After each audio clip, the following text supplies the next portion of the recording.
Capítulo 1 de Colossenses, nós vamos ler a partir do versículo 15, ou do 15 até o 16.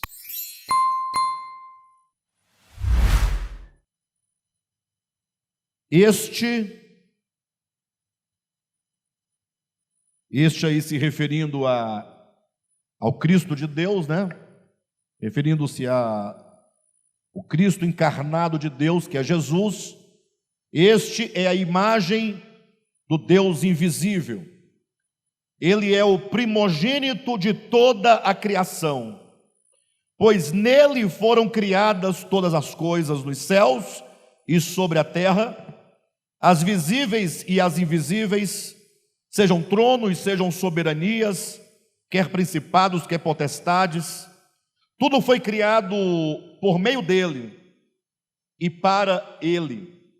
Ele é antes de todas as coisas, nele tudo subsiste. Até o 17 nós lemos. Queridos, a mensagem dessa noite é uma mensagem muito simples, porém uma mensagem muito necessária.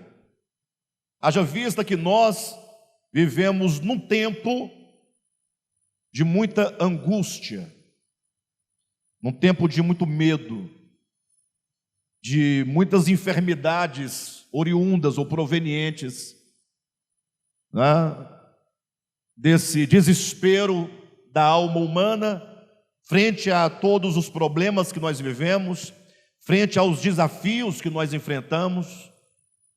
Um tempo em que os homens mais do que nunca buscam pela paz, coisa que não se compra com dinheiro, que não se adquire por nenhum outro meio. O homem, ele precisa apenas de paz interior, que vai lhe gerar equilíbrio interior. Talvez o que nós poderíamos chamar de felicidade. Só que nós muitas vezes confundimos felicidade com alegria. A felicidade é um estado perene de alma, um estado de serenidade, de tranquilidade, de segurança, de confiança, de certeza. A despeito de todos os rumores de guerra em que nós estamos envolvidos, a despeito dos problemas do cotidiano, os problemas temporais e passageiros, o homem que tem este equilíbrio, essa satisfação interior, é alguém que certamente está preparado para vencer todas as adversidades. Então, a felicidade, enquanto um estado de alma que não depende das circunstâncias externas. Imagine vocês que agora houve aí um terremoto, um grande terremoto, que atingiu a Turquia, a Síria. Milhares de pessoas morreram, milhares de famílias morreram, pais que perderam filhos, pessoas que perderam irmãos, maridos, esposas, etc. E tudo isso nos causa aflição. Ninguém está dizendo que nós não somos eventualmente atingidos pelos fatores externos. Mas o que eu estou dizendo é exatamente aquilo que Jesus falou: a minha paz eu vos dou. E eu não dou a minha paz como o mundo dá a sua paz. Ou seja, a paz que eu lhes ofereço é de uma outra natureza, não é da mesma natureza da paz do mundo. Porque o mundo, ele fala de paz e fala de alegria, mas tanto a paz quanto a alegria que o mundo oferece são circunstanciais. Eventualmente você está num momento de uma suposta paz, porque nada de ruim lhe está acontecendo naquele momento, mas logo vem uma tribulação, vem uma situação e te arranca aquele estado de serenidade, de suposta paz, e você naufraga no desespero, naufraga na angústia, naufraga no medo. Ou então você busca a alegria em qualquer coisa que pode te dar um momento de satisfação. Então o Senhor quer nos dar uma paz de natureza eterna, uma paz que nada pode abalar. Imagine vocês que o momento em que Jesus disse: a minha paz eu vos dou, não a dou como o mundo a dá. Em que momento ele diz essas palavras? Porque não é fácil você falar de paz quando está tudo bem, sim ou não? Quando tudo concorre para o seu bem-estar. Jesus não disse: a minha paz eu vos dou, no momento em que ele estava sendo aclamado como rei na entrada triunfal de Jerusalém. Não. Ele não disse isso quando as multidões o aplaudiam por ocasião da multiplicação dos pães ou da ressurreição de Lázaro, porque ele tinha feito um grande milagre, um grande prodígio. As multidões o aplaudiam, né? O ovacionavam. Mas não, foi exatamente quando ele estava já vivendo os momentos da sua paixão, quando ele estava no cenáculo com seus discípulos, e então ele disse: olha, daqui para frente é o Calvário, é o momento da cruz. E ele falava, e diz a Escritura, que ele suava gotas de sangue, e o seu rosto estava claramente abatido. Seus discípulos estavam entrando em desespero.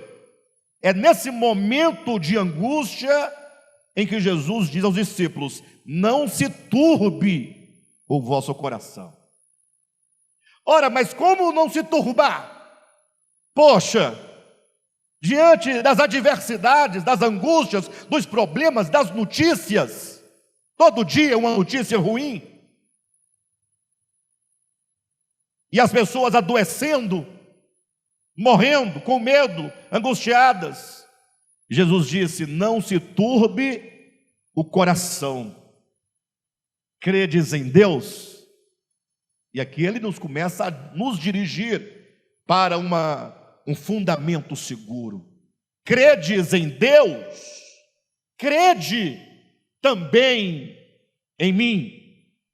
Ou seja, somente nele o nosso coração não fica conturbado.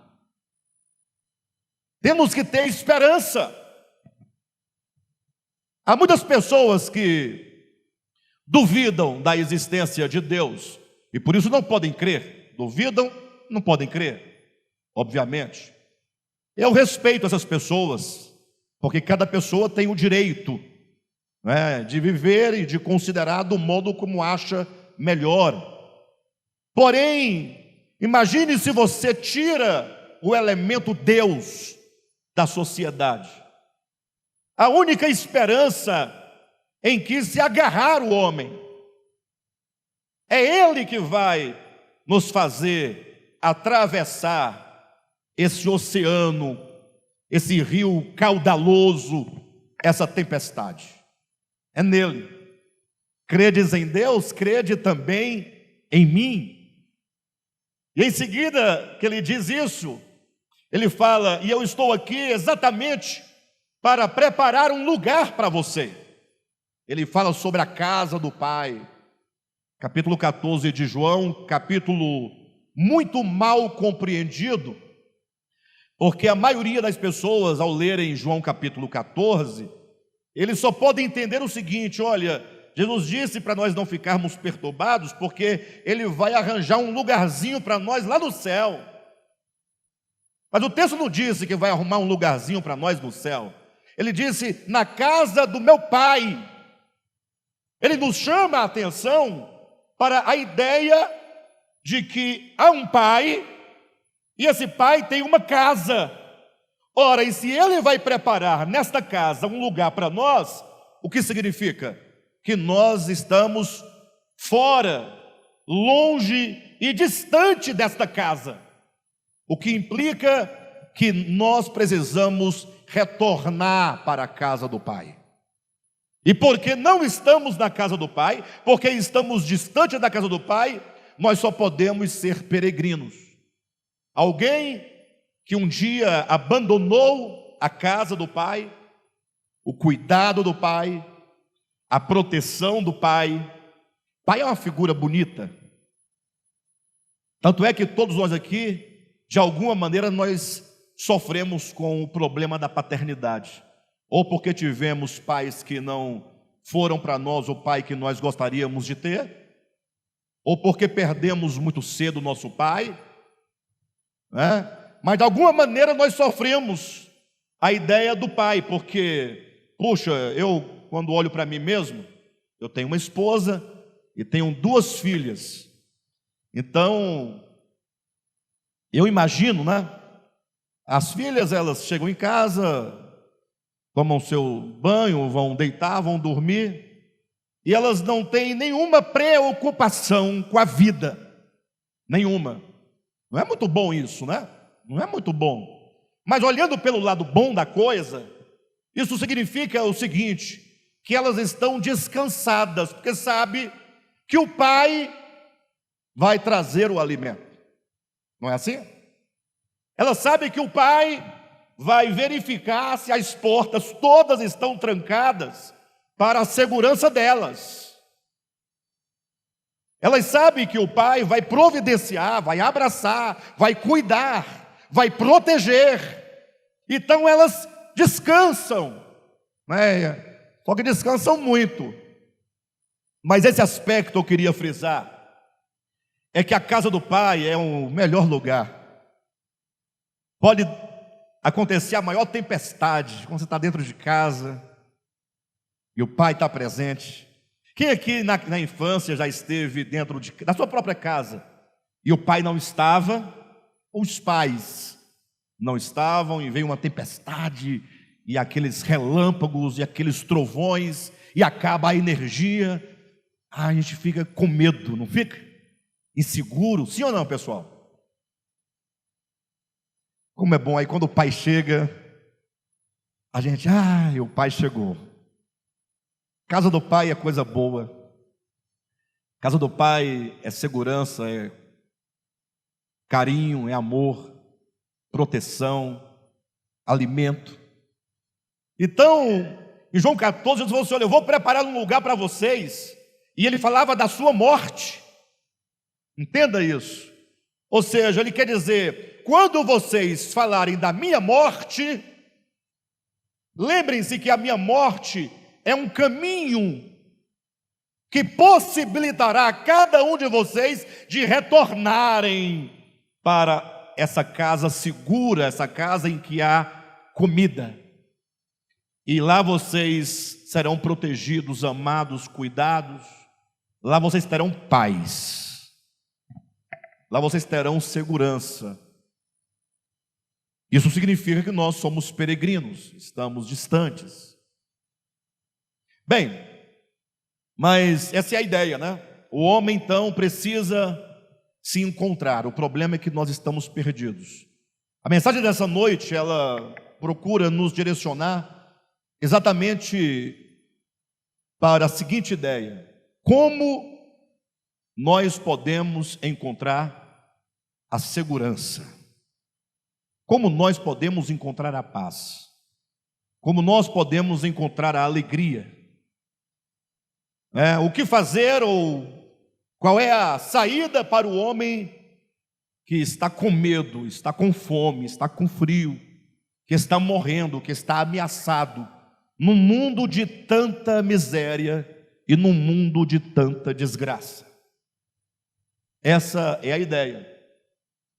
E eu pensando sobre isso, eu não podia me eximir de colocar para vocês, ao meu ver, uma questão, embora um tanto filosófica, mas uma questão que nos chama para nós entendermos, primeiramente, quem nós somos e entendermos quem é o Cristo de Deus. Quando eu pensava essa mensagem na semana, eu estava na dúvida qual o tema que eu daria. E no primeiro momento o tema seria assim: quem dizeis vós ser o Cristo de Deus? É um texto de Mateus, capítulo 16. Minha esposa falou: não, meu bem, quem dizeis vós? Não tem mais voz. Ninguém mais usa voz. A pessoa tem que se sentir atingida, né, na sua existência normal. Quando você fala, quem dizeis vós, a pessoa já está fora dela, já está fora de si, já está no mundo arcaico da língua, da gramática, dos verbos, e ela quer ser chamada de você, quer aproximação. Coloca assim: quem você diz que é Jesus, ou quem é Jesus para você. Eu falei: a ideia é muito boa, a gente está certa, ela não está errada, mas eu não gosto de quem é Jesus para você. Eu acho uma frase fraca, falta energia na frase. Aí, como ela foi convincente, ela me convenceu de não usar, portanto, esse tema. Falei: pronto, tá bom, mudei, vamos falar sobre o sentido da vida. Ela falou: melhorou um pouco. O sentido da vida. Qual é o nosso problema? É que nós nascemos no mundo, nós não pedimos para nascer, de repente ele se depara no meio de uma guerra, no meio de uma batalha, uns mordendo os outros, beliscando os outros, derrubando os outros. Uma dificuldade para você sobreviver, para almoçar, para jantar, ganhar o alimento, se proteger sua existência, proteger sua vida. Tem que estudar para conseguir o emprego está difícil. Você se vê num mundo atribulado como esse, e você não sabe para onde você vai, e portanto você fixa a sua mente tão somente nessas coisas imediatas e passageiras.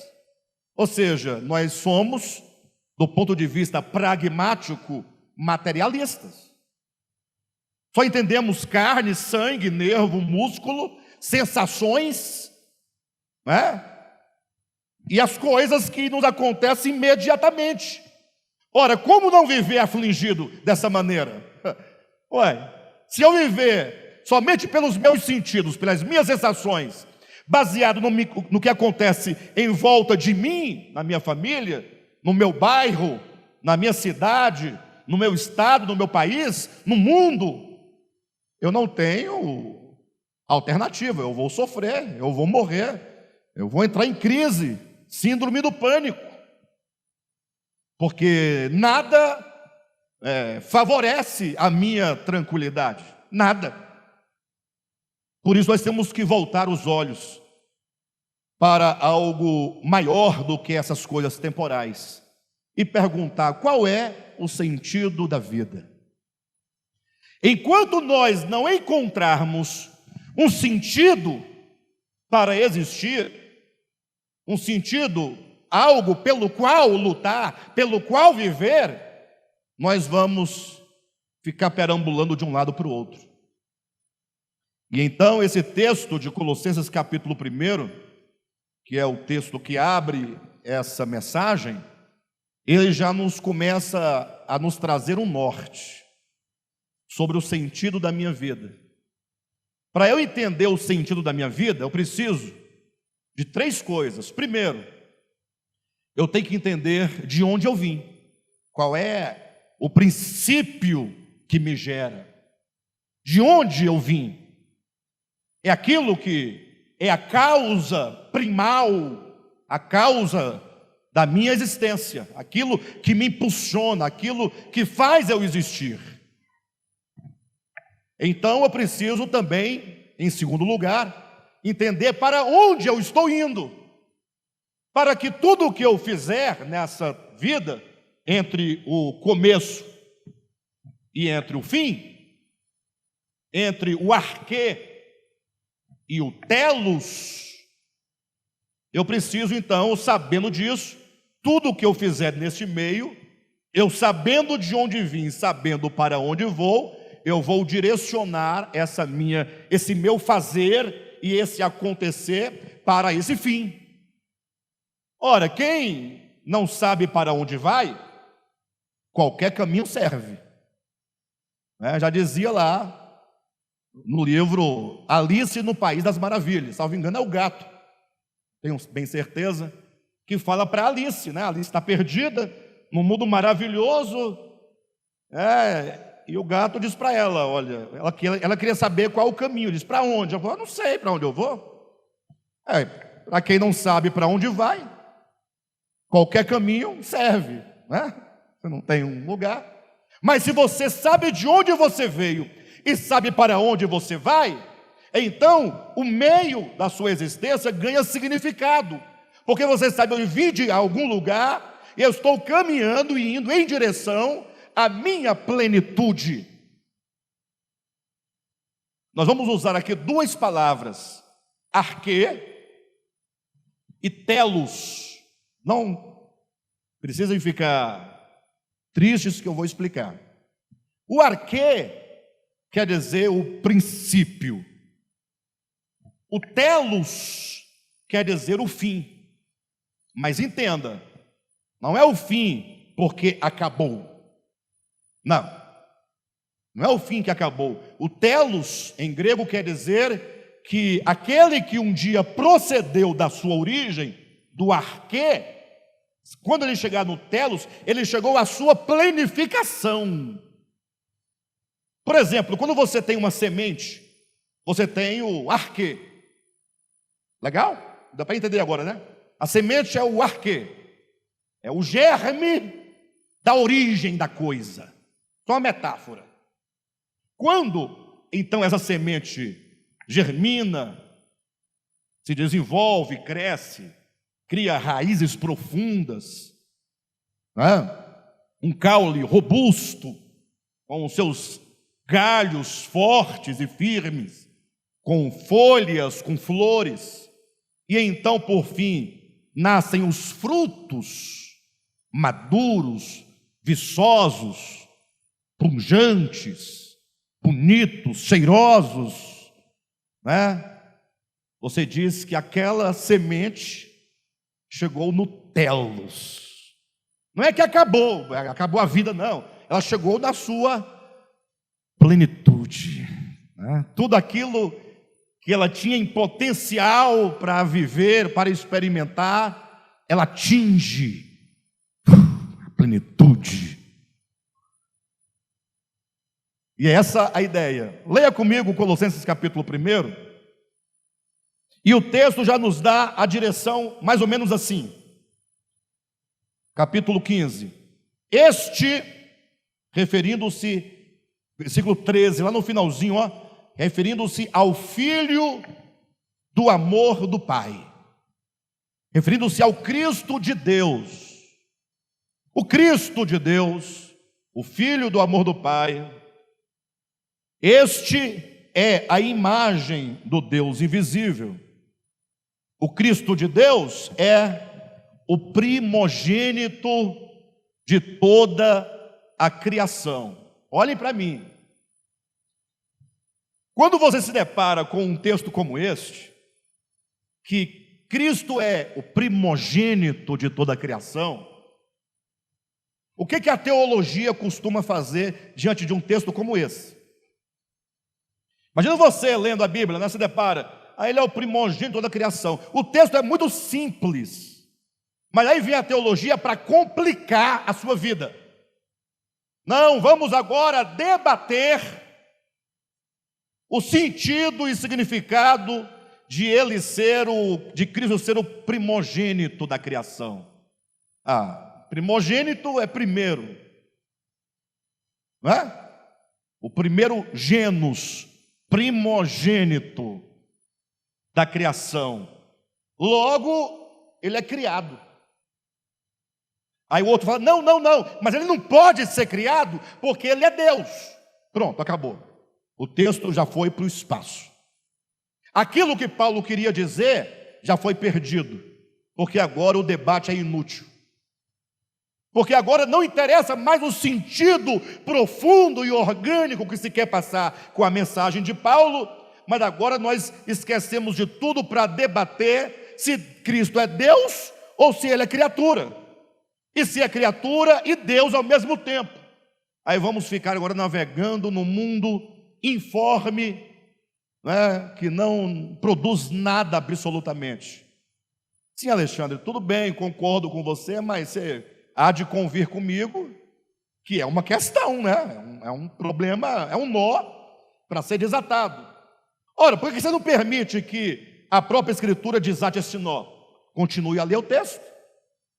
Porque o versículo seguinte vai dizer o sentido de primogênito da criação. Está aqui escrito. Mas a teologia não deixou nós avançarmos. Então, fala comigo, ou não fale também, fale se quiser. Cristo é o primogênito da criação. Puxa, eu faço parte da criação. Mas a criação não é algo que está aí ao léu. Não estamos falando de um Deus que criou algo do nada e largou aí solto, viajando no espaço sideral. Não, não, não. Existe a criação, o conjunto das coisas que Deus criou, e eu faço parte desse conjunto de coisas criadas. Então agora o meu interesse é em mim. Eu, quanto criação, estou na criação dele. Essa criação tem um primogênito. Cristo é o primogênito de toda a criação.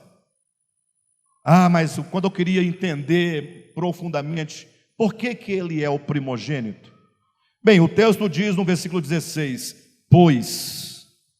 Tem um pois aí? Um pois explicativo. Não vamos debater se é explicativo ou se é conclusivo.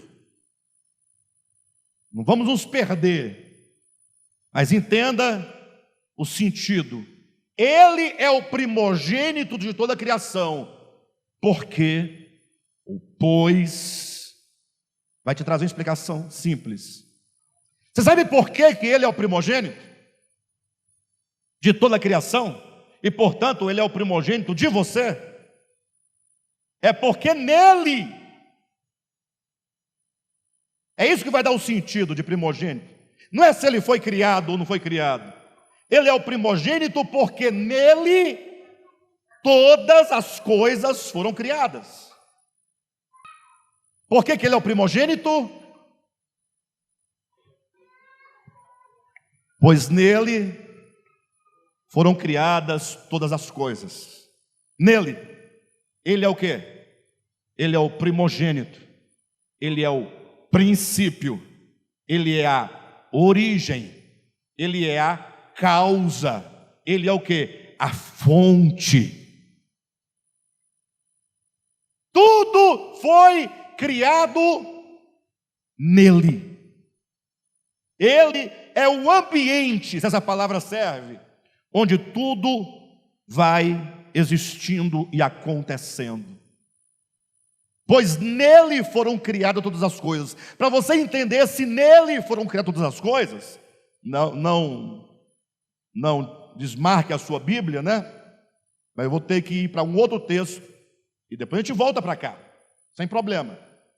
Mas você vai ter que ir em Atos capítulo 17.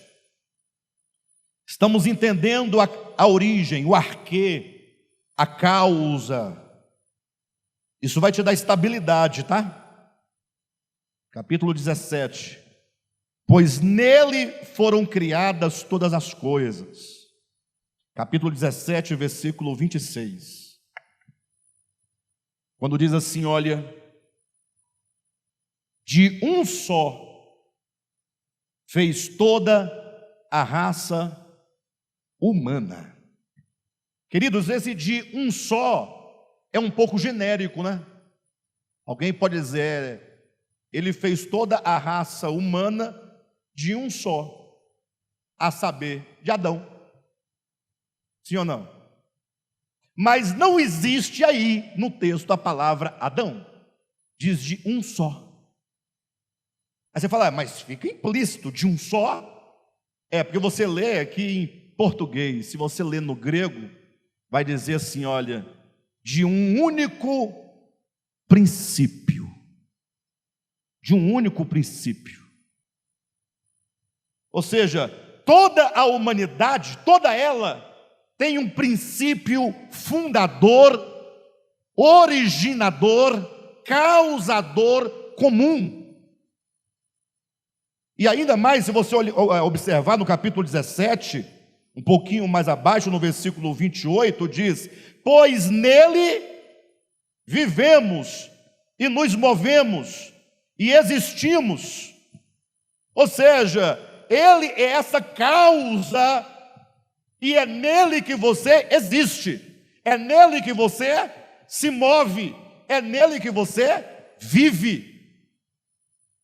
Então vamos desde já começar a resgatar essa verdade essencial que vai nos servir de segurança. Eu tenho a minha origem em Cristo. É nele que eu existo. Onde é que você existe? É nele.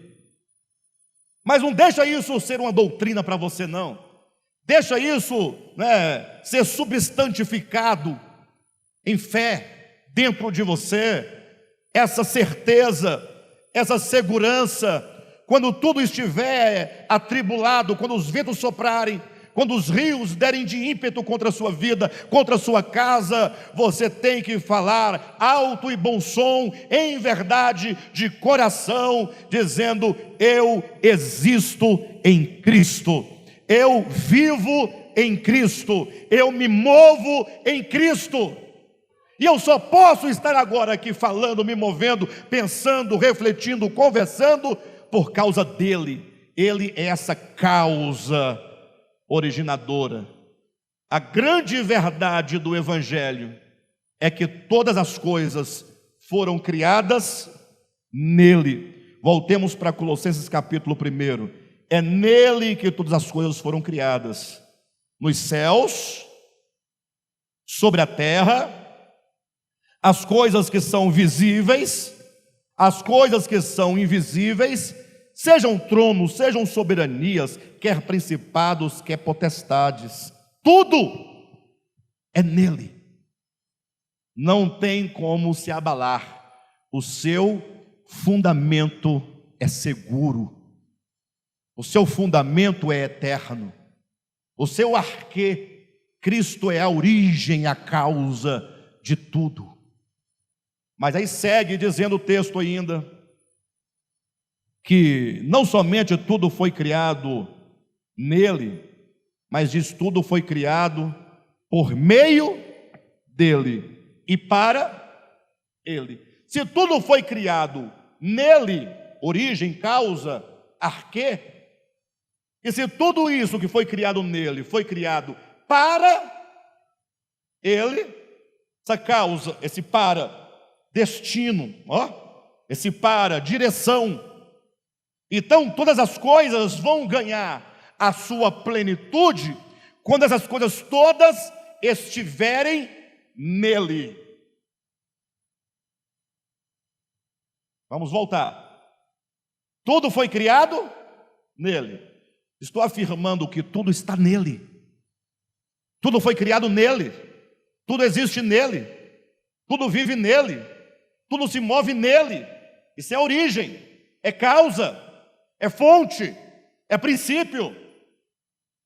Mas se tudo foi criado para, esse para é destino, é o tal do telos, quer dizer que tudo vai encontrar sua plenitude quando todas as coisas estiverem nele. Ah, isso eu queria ouvir. Não entendi, pastor. Você diz que tudo está nele? Você afirma que tudo está presente, mas que isso que está só vai encontrar a plenitude quando estiver? Se tem um para, tem destino. Se tem destino, é futuro. Afinal, nós estamos ou não estamos? Ah, queridos, nós chegamos no olho do furacão. Nós chegamos no nervo ciático. Isso é a conversa do Josué, nervo ciático. Chegamos na medula óssea. Chegamos no ponto fundamental, que todos estão nele, ainda que você não creia, não importa, está. Ele é o princípio. Que todos estarão nele em plenitude, ainda que você não creia, não vai alterar, porque todas as coisas estarão. Porque tudo foi criado para. Se tudo foi criado para, a criação tem propósito? Se tudo foi criado para ele, tem propósito? E tem como o propósito de Deus ser frustrado?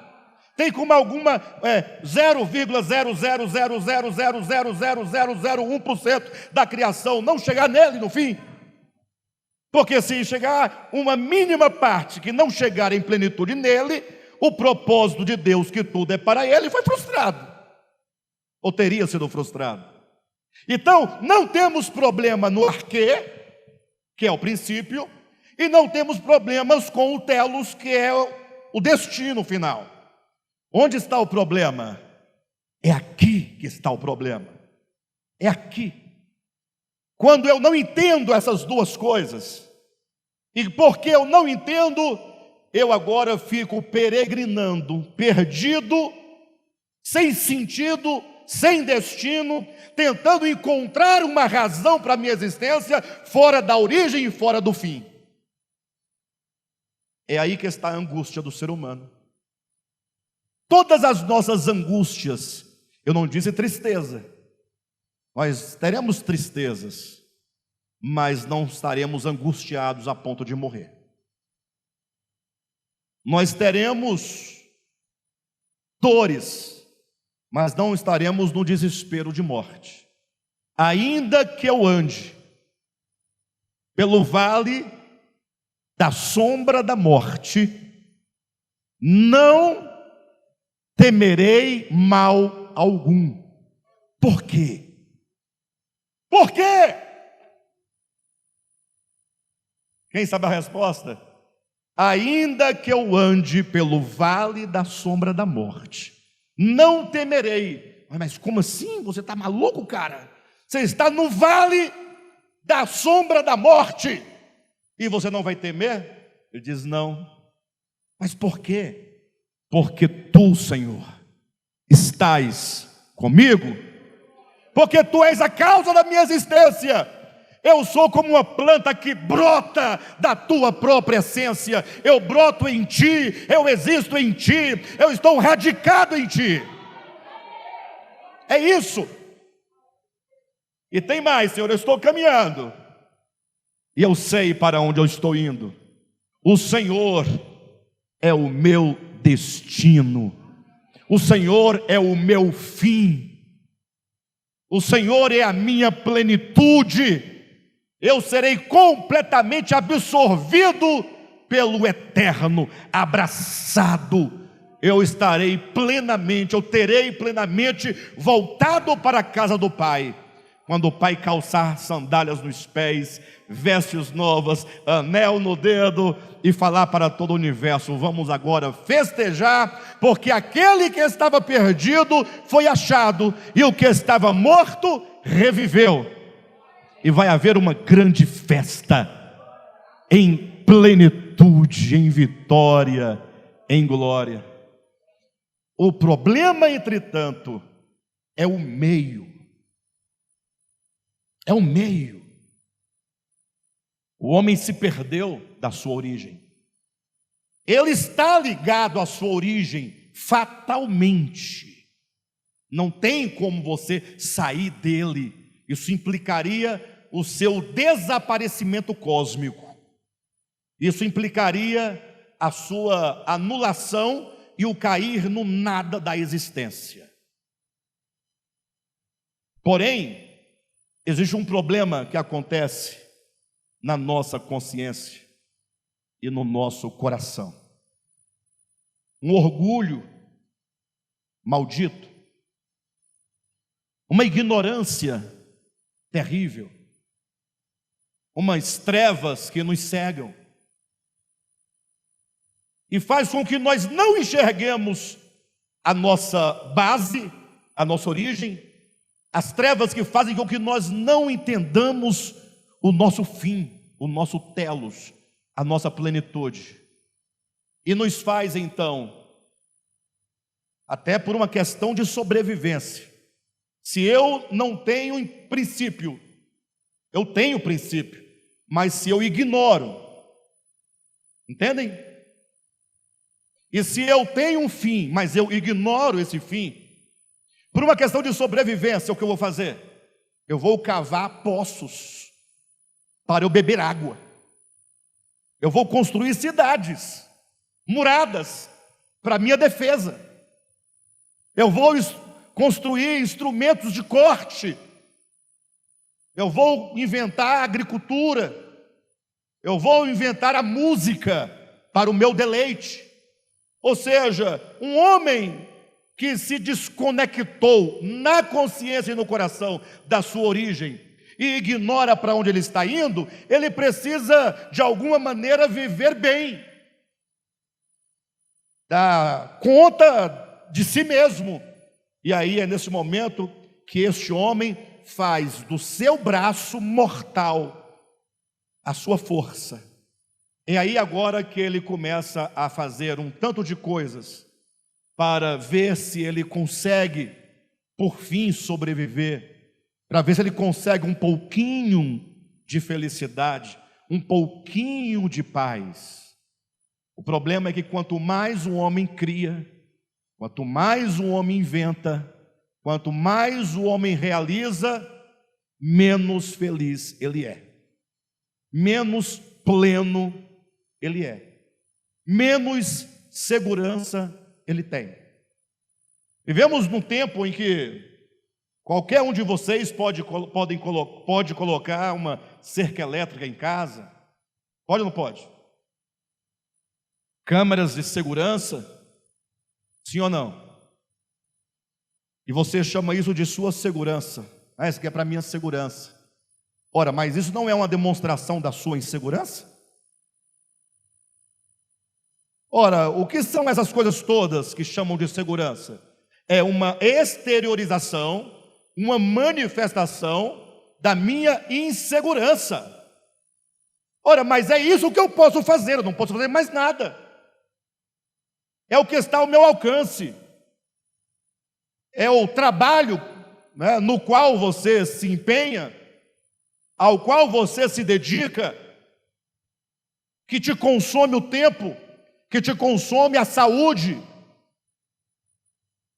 que te escraviza, mas você fala, não, mas isso aqui é a minha segurança futura. O sonho de todos nós é se aposentar.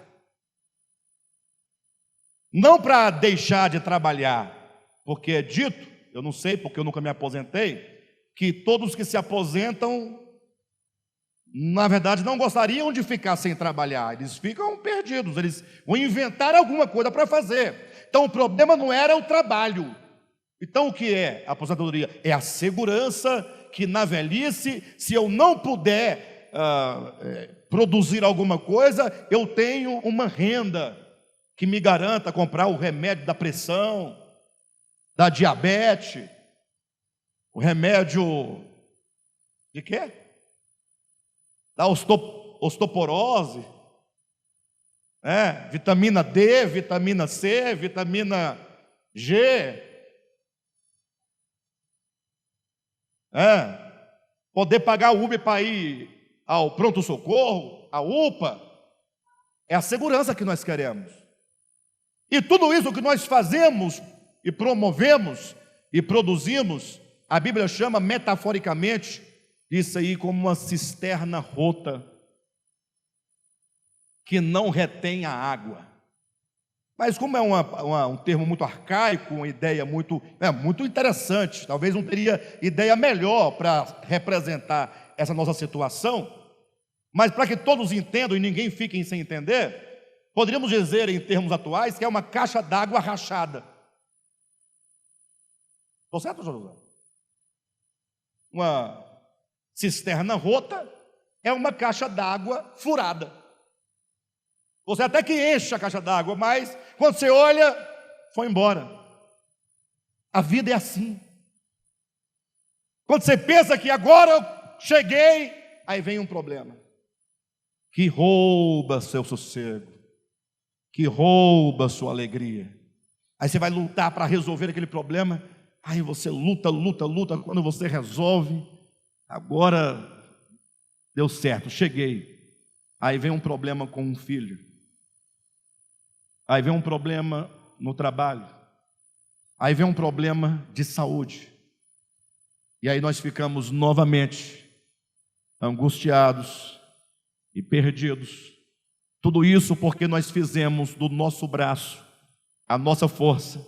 E tudo isso é uma voz silenciosa dizendo: você ainda não entendeu e não compreendeu que você não consegue? Será que você não entende que tudo o que você fizer, e por melhor que você faça, nunca vai resolver os seus problemas?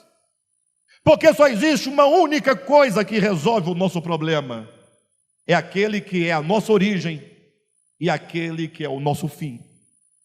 Por isso que é dito que na plenitude, se ele é o princípio e se ele é o fim, se ele é o arquê e se ele é o logos, disse que na plenitude do tempo, olha o meio da história aí, na plenitude do tempo, o verbo se faz carne. Que maravilha. Ele entra na história, ele também é o meio da história. É Ele que dá sentido à história. É Ele que divide a história em antes dele e depois dele. Ele é o marco, Ele é o meio. E para não ficar só em conversa, Ele diz: eu sou o Odos, eu sou o caminho.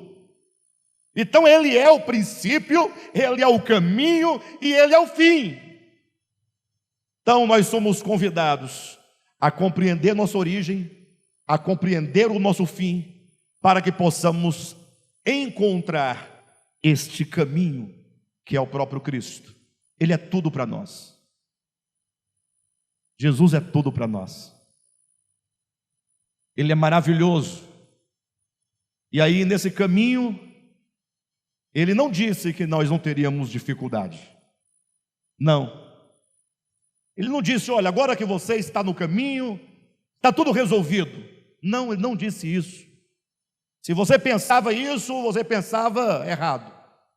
Se alguém te falou isso, te enganou. Ele diz assim: olha, no mundo tereis aflição. No mundo tereis aflição, mas tende bom ânimo. De onde vem esse bom ânimo? Essa tende disposição de continuar a caminhar, de continuar a crer e de continuar em direção à casa do Pai. Olhe para mim em nome de Jesus. Daqui uns dias nós não estaremos mais aqui. Bobagem. Eu sei que ninguém gosta de falar disso, mas eu não entendo por que ninguém entendeu até agora isso. Todo dia tem gente indo embora daqui. Todo dia. E são centenas de milhares. Quando o terremoto não esmaga, a água afoga, o fogo queima, o ar escapa, o carro atropela, o susto.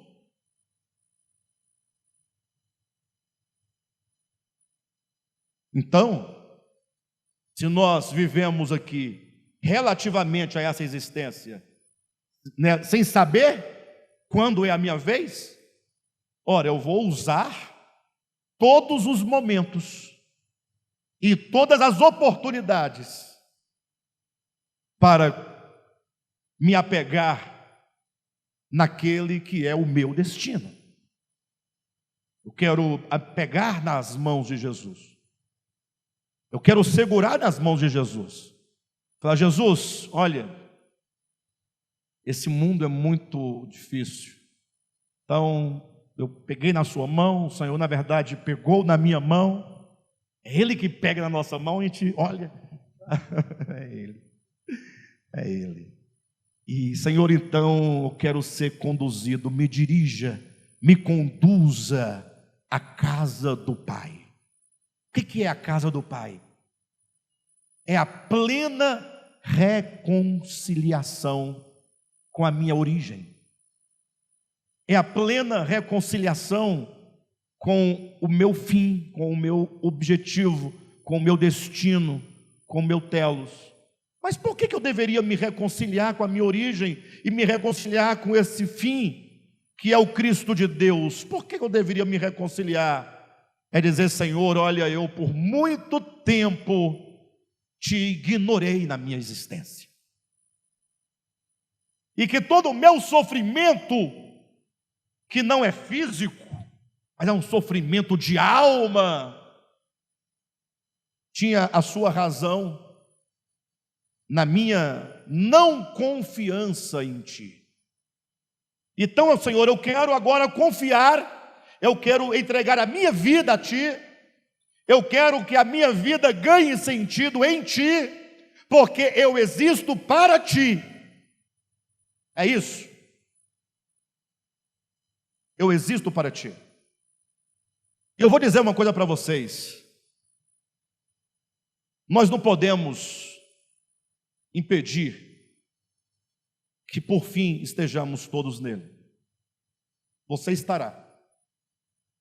O que você pode fazer é retardar o processo. Isso você pode. Você pode, ao invés de chegar logo nessa plenitude, no tempo que ele definiu para você, ou você pode falar, não, deixa para depois, para outro dia. E você vai postergando, postergando. Mas existe uma coisa dentro do homem que nós podemos chamar de teotropismo. Teotropismo.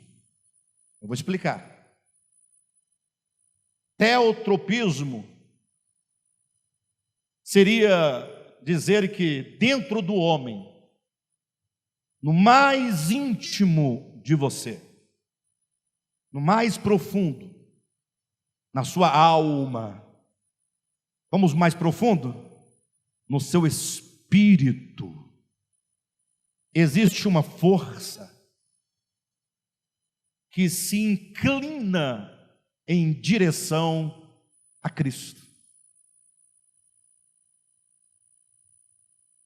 Acredita nisso? Assim como as plantas, elas buscam o sol, a direção do sol, e isso instintivamente, todo homem, ele se volta para Deus, mesmo quando dele foge. Nietzsche, grande filósofo do século XX, ele é conhecido, imagino, no meio cristão, se é que conhecem alguma coisa dele, como sendo o filósofo mais ímpio que já houve na história da humanidade, o mais perverso. É tão fácil julgar, né? Tão fácil, tão cômodo você falar mal de Nietzsche. Até a cara dele era feia. Aquele bigode dele era horrível. Filho das trevas, do demônio. É fácil. Mas você não sabe o que tinha dentro dele. Você não sabe. Você julga os pensamentos? Você discerne os pensamentos e propósitos do coração? A palavra de Deus, que é viva e eficaz, ela sim é mais penetrante que qualquer espada de dois gumes, e ela penetra o ser do indivíduo até o ponto de dividir alma e espírito, juntas e medulas, e é apta para discernir os pensamentos e propósitos do coração. Só ela pode julgar, ninguém mais pode. Nietzsche teve pai pastor, e quem é filho de pastor sabe a desgraça. horrível. Não de todos os pastores, mas da maioria. Porque pastor é uma coisa horrível. Pastor é uma coisa feia. Pastor é um monstro. Não estou falando de qualquer pastor e de todos os pastores. Estou falando em termos gerais. E só um pastor pode falar como que ele é horrível. Sabe por quê? Porque ele tem a barriga grande, a cara feia, e fica 24 horas com ares de santidade, impondo medo nos filhos. E os filhos olham para o pai, pequenininho, os filhos pequenininhos, e ele olha e ele vê Deus no pai. Porque a única referência de Deus que ele tem é o pai dele, que é pastor. Porque todo mundo na igreja está sentado como ser humano. Então o único que fala de Deus é o pastor. Então ele é a única referência de Deus, é o mais próximo de Deus. E aí esse pai é pilantra, compra e não paga, e o filho vê. E o filho fala, mas Deus é muito ruim, ele não paga as pessoas. E não paga em nome de quem? Em nome de Deus. Porque quando a coisa aperta, fala que o diabo está perseguindo.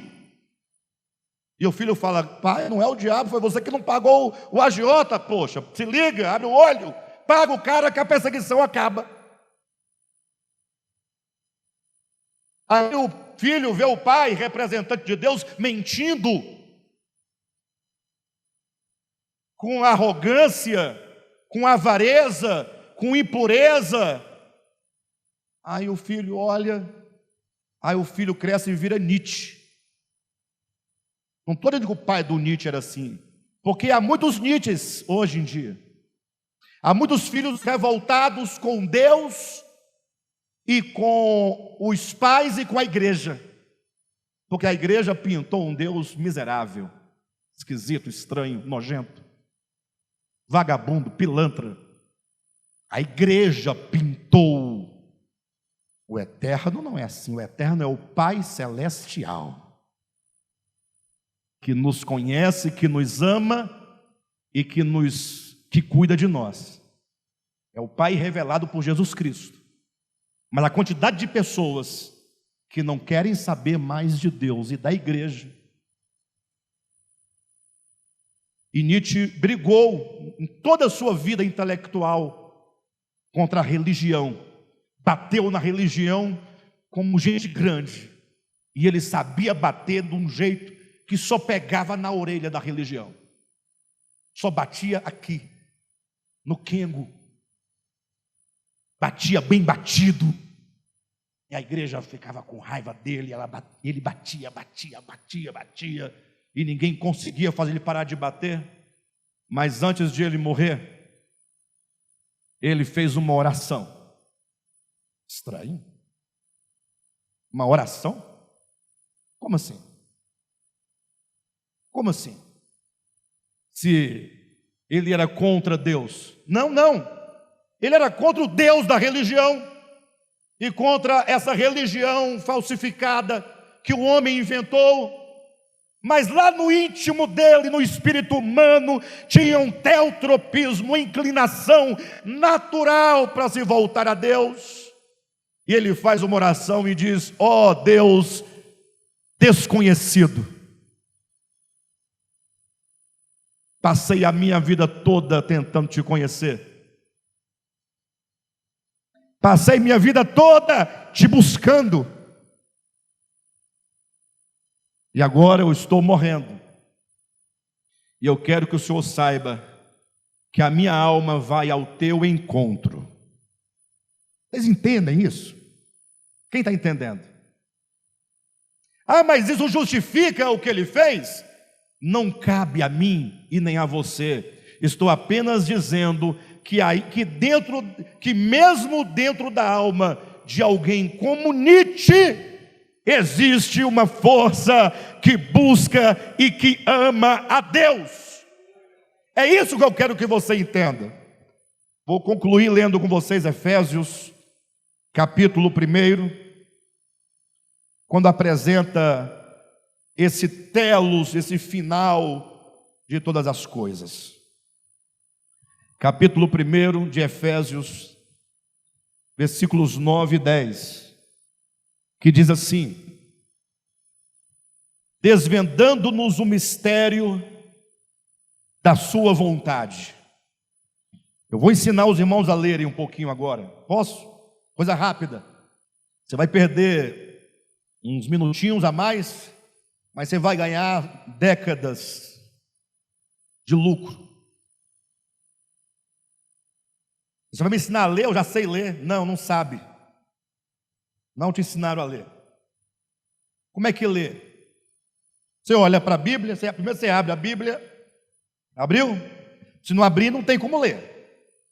Então, como é que a gente aprende a ler? Primeiro a gente abre o texto.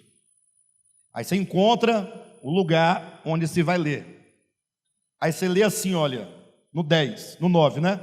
Desvendando-nos o mistério da sua vontade. Você para e diz: descobri uma coisa. Deus tem uma vontade. Está lá, ó. Desvendando-nos o mistério da vontade dele. Ele tem uma vontade. Ah, estou entendendo o texto, ó. Ah, mas aí diz, tem um tal de desvendando-nos. Calma. Desvendando-nos o mistério da sua vontade. Eu já sei que ele tem uma vontade. E agora eu sei de outra coisa, que essa vontade tem dois momentos. Tem um momento em que ela estava encoberta. Como é que eu sei disso? Porque ele desvendou. Se ele desvendou, a vontade estava o quê? Encoberta. Olha, está só aí nesse trechinho. Desvendando-nos, desvendando a nós. Esse nós quer dizer a nós. Desvendando a nós o mistério da sua vontade. Então tem uma palavra mistério, que é uma coisa oculta, e tem o verbo desvendar, que me lembra que essa vontade era misteriosa, porque estava coberta. Mas agora ele está nos desvendando, está nos mostrando essa vontade. Amém? Está bem lido essa parte? Aí ele continua: desvendando no mistério de sua vontade, vírgula, segundo o seu beneplácito que propuser em Cristo. Ah, entendi. Essa vontade de Deus, ela é segundo, ela é conforme, ela está de acordo com o beneplácito. Aí você tem que ter um esforço, tem que ter um dicionário, né? Você abre um dicionário. O que é beneplácito? É essa vontade de Deus que está sendo mostrada esta noite para nós. Ela é segundo, ela é conforme o bom prazer. Ah, gente, Deus tem prazer, Deus tem satisfação. E esse prazer de Deus, essa satisfação de Deus é uma satisfação boa. Pode confiar nele, porque ele tem uma boa intenção, ele tem um bom prazer. Eu ouvi essa semana Rubem Alves falando, não que ele tivesse dito essa semana, porque ele já faleceu, mas eu ouvi num vídeo. E ele dizia: você já observou que quando o homem quer agradar a Deus, quer fazer uma promessa para Deus, quer prometer uma coisa para Deus, ele só promete coisa ruim? Não, porque eu vou subir 800, eu vou andar 12 quilômetros de joelho. Ele não fala: Senhor, eu prometo para o Senhor que eu vou dar um churrasco aqui em casa e nós vamos dançar aqui em casa, da alegria para o Senhor. Ninguém fala isso. Não, é coisa ruim. Se o Senhor me der essa graça, eu prometo para o Senhor que eu vou ficar 21 dias sem comer. Desgraça, miséria.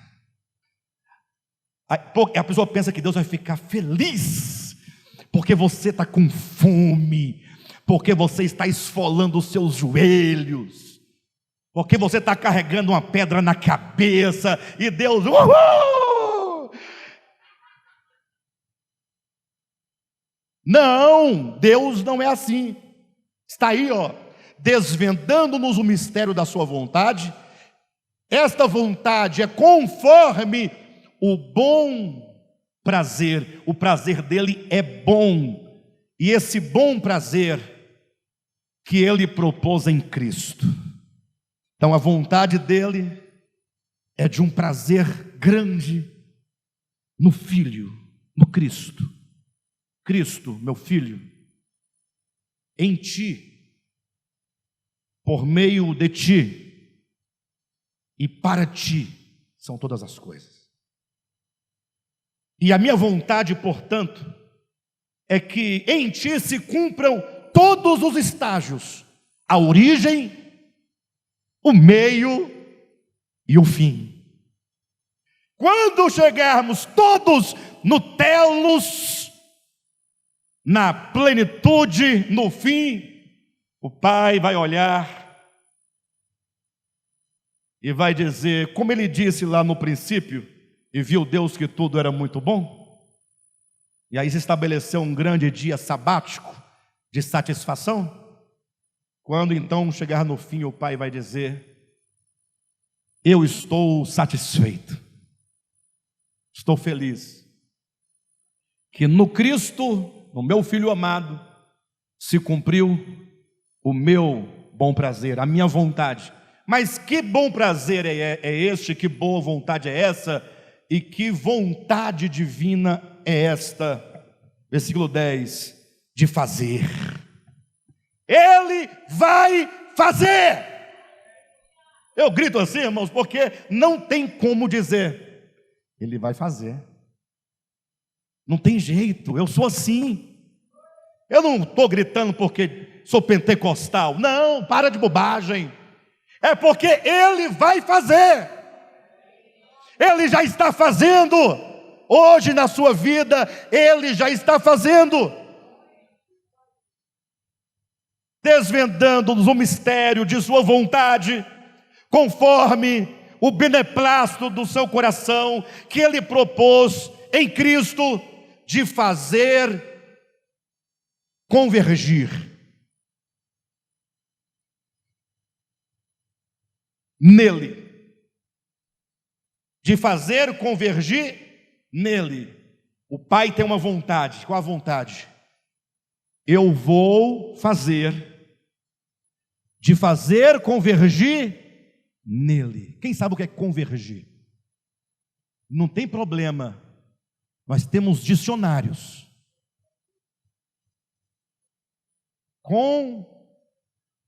Convergir.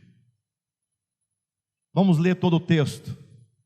De fazer convergir nele, na dispensação da plenitude dos tempos. Então há um tempo determinado em que o Pai fará com que todas as coisas convirjam em Cristo, tanto as coisas do céu como as coisas da terra. Então o Cristo está aqui, a sua criação nele, ele é o princípio, se afastou dele na sua consciência e no seu coração. E então a grande obra de redenção é trazer de volta para ele todas as coisas. Queridos, todas as coisas. Você está entre todas as coisas? Você é um entre todas as coisas? Ele vai fazer você convergir para Cristo. Calma. Você pode cooperar hoje, conhecendo a Ele mais e mais, entendendo o processo, cada dia se convertendo mais, cada dia convergindo mais para Ele. mas Ele fará com que todas as coisas se voltem em reconciliação, em harmonia, em amor, graça, perdão, misericórdia. Todas as coisas, não são algumas coisas, são todas. Só os homens, eu acho. Não, você está errado. Todas as coisas, tanto as dos céus, as dos céus também. Ei, as coisas do céu seria a vida angelical, conforme nós conhecemos? Não tem vida angelical? É do céu ou é da terra, anjo? De onde são os anjos? Do céu ou da terra? Então as coisas do céu, vida angelical, todas as coisas dos céus e da terra são todas as coisas. Nietzsche estará diante dele, voltado para ele, ajoelhado diante dele e declarando: só Jesus é o Senhor, só Jesus é o Senhor, só Jesus é o Senhor. E eu quero estar lá do lado dele e dizer: Nietzsche, eu também era revoltado igual você, mas é porque eu não entendia. E aí Jesus vai falar assim: não, mas eu os fiz entender. Toda treva será dissipada. Quando chegarmos ao conhecimento da verdade, seremos verdadeiramente livres. Porque o que nos aprisiona no pecado é a cegueira espiritual. Naquele dia que a Bíblia chama de dispensação da plenitude dos tempos, todo joelho nos céus, todo joelho na terra e todo joelho debaixo da terra se prostrará diante dele. Amém? E toda língua nos céus, na terra e debaixo da terra vai declarar que só Jesus é o Senhor. Esse entendimento de quem eu sou em Cristo, ou de quem é Cristo para mim, arque, odos, telos, princípio, caminho e fim, é o que fará com que nesse intervalo da minha existência, neste meio da minha existência, de muita tribulação e luta, vai fazer com que eu tenha paz e alegria e felicidade, porque eu terei encontrado em Cristo a verdadeira paz e a verdadeira felicidade. Amém? Vamos lá? Vamos seguir com Ele? Glória a Deus. Jesus é o Senhor.